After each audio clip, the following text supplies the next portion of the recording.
پیارے نبی صلی اللہ علیہ وسلم رمضان کیسے گزارتے تھے اور رمضان میں آپ کے معمولات کیا ہوا کرتے تھے، اور روزے کے خیر و برکت پانے کے لیے پیارے نبی صلی اللہ علیہ وسلم نے امت کو کیا ہدایت دی، لہٰذا اس ویڈیو کو آخر تک ضرور دیکھیے گا۔ بسم اللہ الرحمن الرحیم۔ پیارے نبی صلی اللہ علیہ وسلم نے ارشاد فرمایا، رمضان کا ہر لمحہ نہایت قیمتی ہے، یہی مہینہ مانگنے کا ہے اور اللہ کو راضی کرنے کا ہے۔ اب جو چاہے رمضان المبارک کے مہینے سے فائدہ اٹھا لے اور جنت کو حاصل کر لے۔ پیارے نبی صلی اللہ علیہ وسلم نے فرمایا، جب رمضان شروع ہوتا ہے تو 70,000 جہنم کے دروازے بند کر دیے جاتے ہیں اور جنت کے دروازے کھول دیے جاتے ہیں۔ اس مہینے میں شیطان کو قید کر دیا جاتا ہے۔ پیارے نبی صلی اللہ علیہ وسلم نے فرمایا، رمضان میں 2 رکعت نفل پڑھنے کا ثواب 70,000 سالوں کی عبادت سے بھی زیادہ ہے۔ رمضان میں اللہ اپنے بندوں کے صبر کا امتحان لیتا ہے۔ پیارے نبی صلی اللہ علیہ وسلم نے فرمایا، سحری کیا کرو، چاہے ایک کھجور ہی کیوں نہ ہو، کیونکہ سحری میں برکت ہے اور سحری کھانے میں ثواب ہے۔ حضرت سلمان رضی اللہ تعالیٰ عنہ کہتے ہیں کہ نبی کریم صلی اللہ علیہ وسلم نے شعبان کی تاریخ میں ہم لوگوں سے فرمایا کہ تمہارے اوپر ایک ایسا مہینہ آ رہا ہے جو بہت بڑا مہینہ ہے، اس میں ایک رات ہے شب قدر جو ہزاروں مہینوں سے بڑھ کر ہے۔ یہ مہینہ صبر کا ہے اور صبر کا بدلہ جنت ہے۔ پیارے نبی کریم صلی اللہ علیہ وسلم نے فرمایا، کوئی شخص اگر رمضان میں کسی کو افطار کرائے تو روزے دار کے برابر ثواب ملتا ہے۔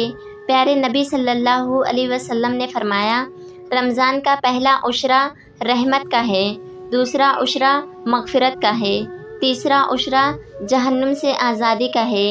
اس مہینے میں کثرت سے استغفار کیا کرو، اس مہینے میں کثرت سے عبادت کیا کرو۔ قرآن مجید اسی بابرکت مہینے میں نازل ہوا۔ حضرت ابراہیم علیہ السلام کو صحیفے، حضرت داؤد علیہ السلام پر زبور، حضرت موسیٰ علیہ السلام پر توریت اور حضرت عیسیٰ علیہ السلام پر انجیل بھی اسی مبارک مہینے میں نازل ہوئی۔ پیارے نبی صلی اللہ علیہ وسلم نے فرمایا کہ میری امت کو رمضان کے بارے میں 5 چیزیں مخصوص طور پر دی گئی ہیں جو پہلی امتوں کو نہیں ملی۔ پہلی یہ منہ کی بدبو اللہ کے نزدیک مشک کی خوشبو سے بھی زیادہ پسندیدہ ہے۔ دوسری یہ کہ ان کے لیے دریا کی مچھلیاں تک دعا کرتی ہیں اور افطار کے وقت تک کرتی رہتی ہیں۔ تیسری یہ کہ جنت ہر روز ان کے لیے آراستہ کی جاتی ہیں۔ پھر اللہ تعالیٰ فرماتے ہیں کہ قریب ہے کہ میرے نیک بندے دنیا کی مشقتیں اپنے اوپر سے پھینک کر تیری طرف آئیں گے۔ چوتھی یہ کہ اس میں سرکش شیاطین قید کر دیے جاتے ہیں کہ وہ رمضان میں ان برائیوں کی طرف نہیں پہنچ سکے جن کی طرف غیر رمضان میں پہنچ سکتے تھے۔ پانچویں یہ کہ رمضان کی آخری رات میں روزے داروں کے لیے مغفرت کی جاتی ہے۔ صحابہ کرام نے عرض کیا کہ یہ شب مغفرت شب قدر ہے؟ فرمایا نہیں، بلکہ دستور ہے کہ مزدور کو کام ختم ہونے کے بعد مزدوری دے دی جاتی ہے۔ صحابہ کرام عرض کرتے ہیں کہ ایک مرتبہ نبی کریم صلی اللہ علیہ وسلم نے ارشاد فرمایا، ممبر کے قریب ہو جاؤ۔ ہم لوگ حاضر ہو گئے۔ جب حضور صلی اللہ علیہ وسلم نے ممبر پر پہلے درجے پر قدم رکھا تو فرمایا آمین، جب دوسرے درجے پر قدم رکھا تو پھر فرمایا آمین، جب تیسرے درجے پر قدم رکھا تو پھر فرمایا آمین۔ جب آپ خطبے سے فارغ ہو کر نیچے تشریف لائے تو ہم نے عرض کیا، آج آپ سے ممبر پر چڑھتے ہوئے ہم نے ایسی باتیں سنی جو پہلے کبھی نہیں سنی تھی۔ آپ صلی اللہ علیہ وسلم نے فرمایا، اس وقت جبرائیل علیہ السلام میرے سامنے آئے تھے۔ جب پہلے درجے پر میں نے قدم رکھا تو انہوں نے کہا، ہلاک ہو وہ شخص جس نے رمضان المبارک کا مہینہ پایا پھر بھی اس کی مغفرت نہ ہوئی۔ میں نے کہا آمین۔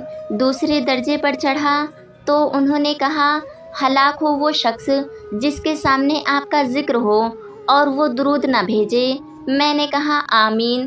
جب میں نے تیسرے درجے پر قدم رکھا تو انہوں نے کہا، ہلاک ہو وہ شخص جس کے سامنے اس کے والدین یا اس میں سے کوئی ایک بڑھاپے کو جا پہنچا اور اس کو جنت میں وہ داخل نہ کرے۔ میں نے کہا آمین۔